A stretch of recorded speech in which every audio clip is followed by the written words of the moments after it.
Let's imagine a moving car that must slam on their brakes. They're going 35 meters per second on the highway, hit the brakes, and begin decelerating at negative 20 meters per second. The first question is, how long did it take to stop? We know that acceleration is equal to the change in velocity divided by time, so we can rearrange this equation to isolate time. We can do this because we know both the initial velocity, 35 meters per second, and the final velocity, 0 meters per second.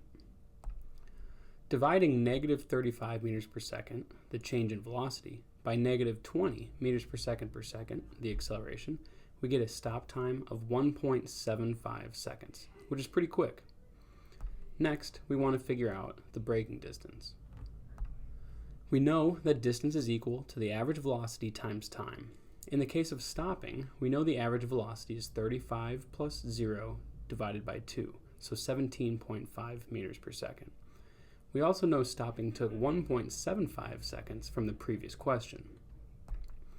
Plugging in these numbers, we see the average velocity, 17.5 meters per second, times 1.75 seconds, yields a stopping distance of 30.6 meters. This is a good example of a problem that requires you to find a first unknown, time, before you can find another unknown, distance. Hope you enjoyed this brief video on the relationships between position, velocity, acceleration, and time.